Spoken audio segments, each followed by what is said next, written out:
The Comrades Marathon has seen a South African winner in both the men's and the women's race, with Bongomusa Mthembu in winning the men's and Anne Ashworth winning the ladies' event. A Cape Town lady is recovering in hospital after an arson attack on a metro rail train. This is eNews at 7 p.m. I'm Tony Ndoro. Good to have you with us. Now, South Africans dominated the 2018 Comrades Marathon, with Bongomusa Mthembu winning for the second year in a row, while Anne Ashworth stunned a stellar women's field to claim her maiden title. Bongomusa Mthembu timed his run to perfection. He took control of the race on the way up to Kowie's Hill, but had to fend off 2016 winner David Khatebe before opening up a convincing lead. He headed down to the coast in a comfortable stride, eventually claiming his third title, 9 minutes ahead of second place Joseph Mputi, who completed a South African 1-2.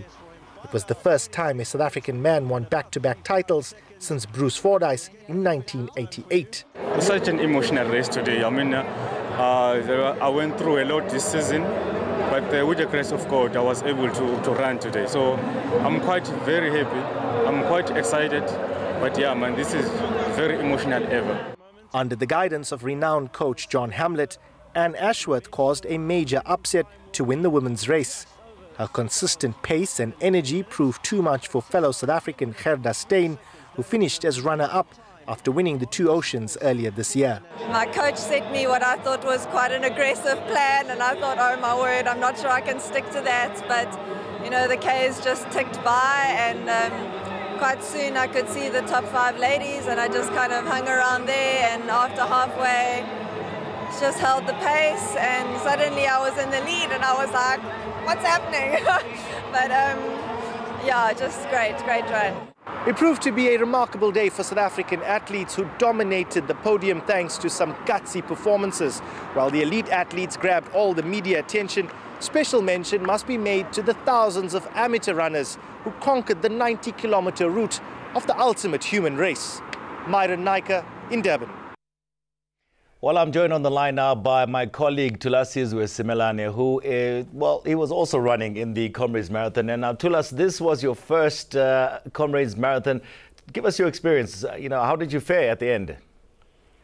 Tony, I'm tired. And to say I'm tired is an understatement. I can barely walk, but it was all worth it. I mean, in the end, to just see the kind of torture that people put themselves through to achieve the goals that they've set for themselves. And the field is really large. So on any stretch of road that is really straight, especially when it's got a bit of a dip and then it comes up sort of a steep, you sort of see a sea of people, and many of them are wearing these white Comrades Marathon t-shirts. So you know that even if you're suffering, that you are not suffering alone. You are not alone. There's 21,000 people out there suffering with you, who want it just as bad. What it is, after all, the ultimate human race.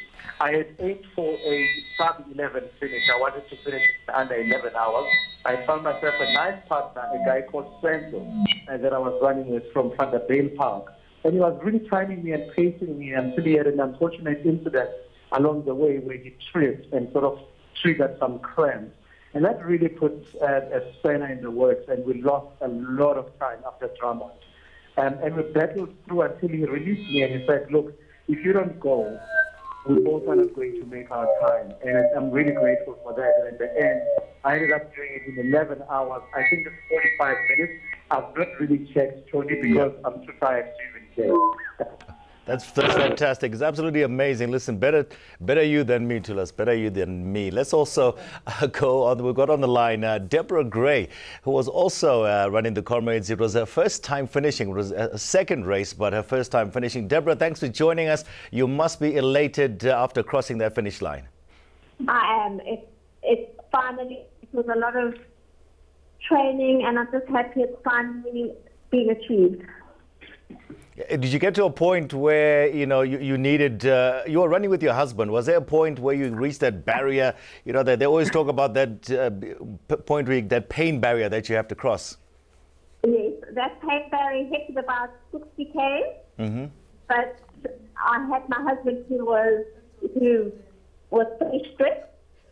and made me push through the pain. But then, you know, you go through waves throughout the Comrades. You feel terrible, and then suddenly you feel good.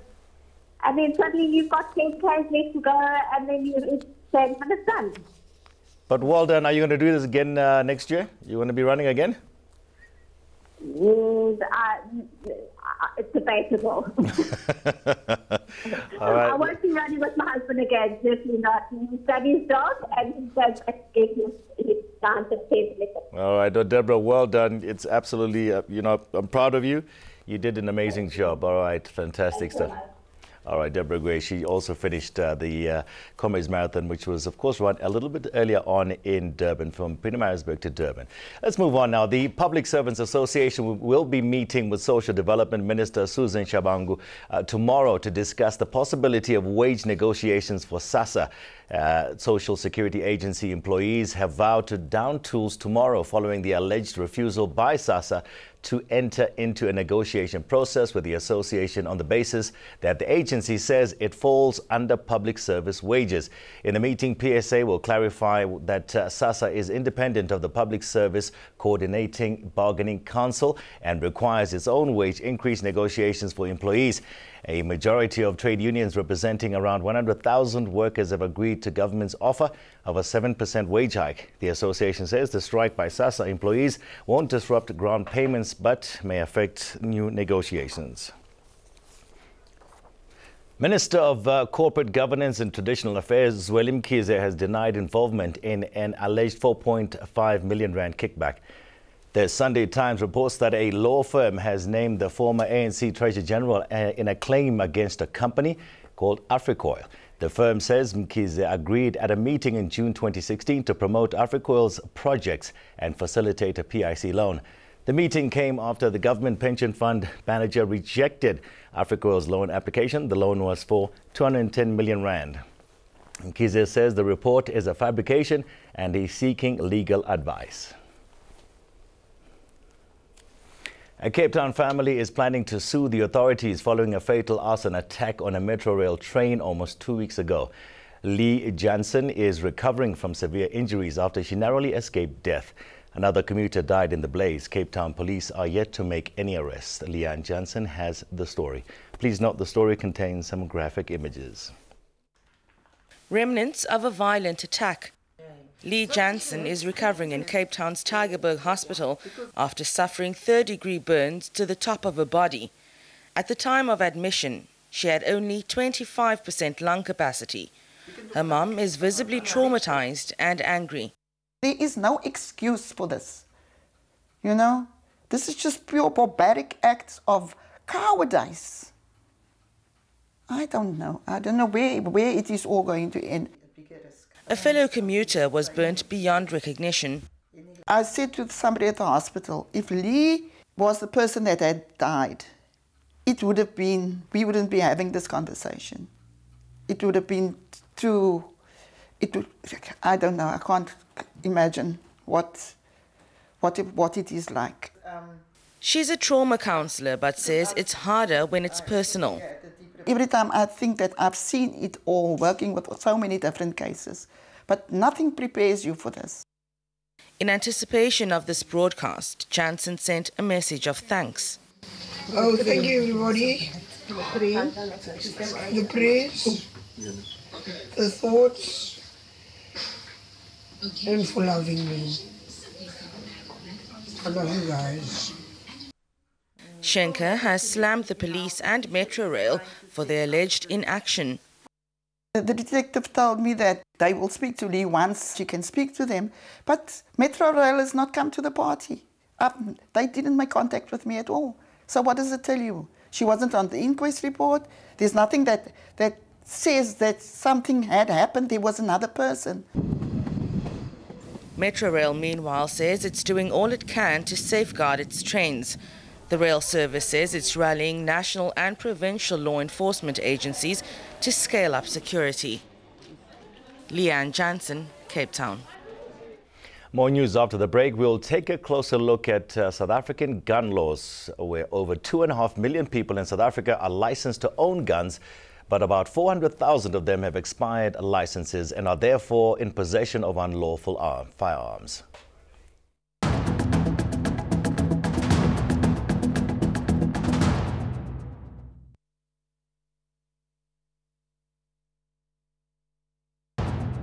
South Africa's legislation on fighting corruption is clear. Any person who fails to report corruption they are aware of is guilty of an offence themselves. Embattled former President Jacob Zuma on Friday threatened his detractors that he'll spill the beans on those who provoke him.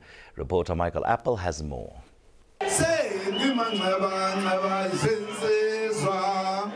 There was music. There was dancing. And of course, in what's become characteristic Zuma style of late, a few warning shots were fired. Kukhona abantu abathi Zuma corrupt abakaze bangitshena ukuthi yini lengiyenzile. Abanye babo ngiyabazi ba corrupt. Njengoba besho njalo nje. Ngizose ngikhuluma izinto zabo. Laugh it off as classic Jacob Zuma, but the statement, and it's not for the first time, begs the question whether the former president has knowingly been concealing corruption. Keeping secrets, it can be a politically astute maneuver. In a context, though, where keeping those secrets hides corruption or criminality, it's a crime in itself. The Democratic Alliance says if you have the information, come on out with it. If you knowingly know about acts of corruption, you have an obligation to report them. So we challenge the president to say he must come out with this information, and the institutions of government must then insist to do so, to compel him to produce this information. Meanwhile, Hawk spokesperson Hangwani Mulaudzi says no case has ever been filed to investigate the former president's comments. He's encouraging Zuma to come forward if indeed he has any such information. Michael Apple, Johannesburg. Turning to the issue of gun ownership now, over 2.5 million people in South Africa are licensed to own guns, but about 400,000 of them have expired licenses and are therefore in possession of unlawful firearms. The Constitutional Court has upheld legislation that requires people to reapply 90 days before the expiry date. In a country where it's estimated that between 35% and 40% of murders are committed with a gun, the unanimous decision by the Constitutional Court to set aside a High Court ruling on gun licensing has been welcomed. It's really a very significant judgment. I guess for one reason in particular is it affirms that South Africa has really a world-class gold standard gun law, which meets all of the global norms, and that firearms license renewal is a cornerstone of that, because what it is, it's a mechanism which allows the state to determine, do you remain fit and proper to own? And that's the state's responsibility in terms of its protection and its duty to protect all of us who live in this country. The South African Hunting and Game Conservation Association wanted the law amended, as they say some of the provisions are vague. Last year, the Constitutional Court in Pretoria ruled in the association's favor, saying 2 sections of the Firearms Control Act were unconstitutional. The police minister is vowing to fight violent crime. Cabinet has approved a firearm amnesty, but people have limited time to bring in illegal guns. We urge communities to voluntarily surrender their legal and illegal firearms and will provide amnesty for possession of illegal firearms. We are making call for action to the community to make sure of this opportunity, since we are going to have no mercy when we deal with any unlawful possession of firearms thereafter. The ruling comes in the wake of a Johannesburg father who shot and killed his son on school premises. Sbusiso Shabalala appeared in court in connection with his son's death. He says he mistakenly shot him, thinking he was a hijacker. He was released on a warning. U.S. President Donald Trump has arrived in Singapore for Tuesday's summit with North Korean leader Kim Jong-un. The summit is aimed at laying the groundwork for a nuclear deal with North Korea. Trump's arrival comes just hours after Kim landed in the city. The two will be meeting at the resort island of Sentosa on Tuesday.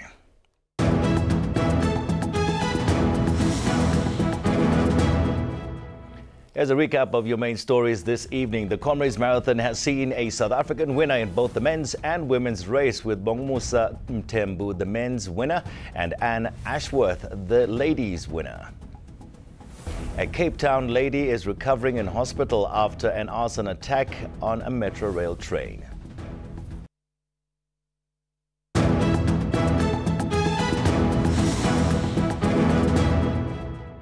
Good evening, everyone, and welcome to the Weather Centre. The cold front that has been sweeping across southern South Africa throughout Sunday will be affecting much of KwaZulu-Natal as we get through Monday, giving us light rain and drizzle along the coastal areas and that just an interior in the morning. We are also going to see quite a bit of fog in the morning for the southern Cape areas and quite some cloud across the eastern Highveld areas. But the cloud and the fog should go away as we head towards the afternoon hours, leaving us with sunny weather across much of the country, warmer over the western areas on Monday, but it will be slightly cooler for the northeastern sections. Then in the afternoon, we will stay with rain and drizzle over eastern KwaZulu-Natal, maybe spreading into the southeastern areas of Mpumalanga as we head towards the late evening hours. Now we are expecting mostly sunny skies on Monday across much of the northern Cape, with warmer daytime temperatures. Upington warming to around 26 degrees, a rather hot 31 for the high in Alexander Bay. Clear skies are forecast for the Western Cape, where most areas are going to see top temperatures in the upper teens and lower 20s. Rather warm for Vredendal, making it to 27 degrees. Mostly sunny skies are forecast across much of the Eastern Cape. It's going to be mild here with top temperatures in the upper teens and lower 20s in most areas. Light rain can be expected for the KZN coastal areas and over the eastern sections, and much of the province should see highs in the lower 20s on Monday afternoon. It's going to be partly cloudy for the eastern areas of Mpumalanga, mostly sunny and cool to mild for the Highveld areas. A bit of cloud can also be expected for the eastern areas of Limpopo. Polokwane should be mostly sunny, warming to 20 degrees on Monday afternoon. Clear skies are going to persist across the northwest, Zeerust and Rustenburg, both peaking at around 23 degrees. We are going to see a bit of cloud around Bethlehem and Harrismith with highs around 17 degrees. Gauteng could start off with quite a bit of cloud in the morning, becoming mostly sunny in the afternoon. Johannesburg with a high of around 19. Here's looking ahead to your Tuesday. We are going to see mostly sunny skies across much of South Africa, with partly cloudy skies for the northeastern sections. We stay with sunny weather in most areas as we go through Wednesday.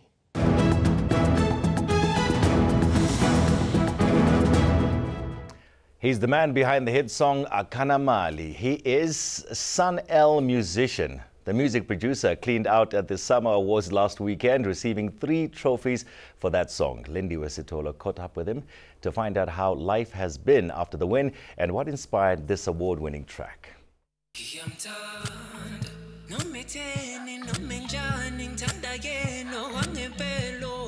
That whole weekend, you picked up 3 awards. Tell me how that felt, just looking back at your journey to where you are right now. Wow, that, especially when they were calling out my name, it was the most strangest thing ever. It's one of those moments where you just realize what you've been working on, the path and the team.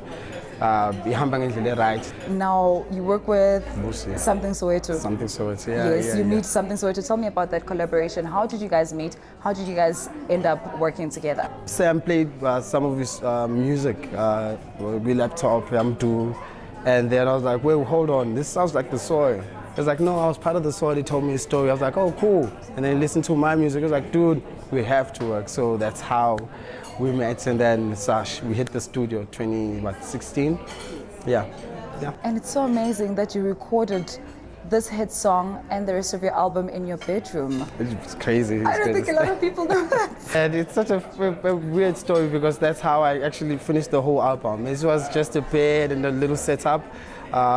Because of the experience of working with Boost and traveling all over the world, because she took me everywhere. So I got to listen to how my sounds are different from different countries to different places. So I kind of combined the experience, and then I didn't really need a big studio because I already knew how to operate the software and how to manipulate this and that.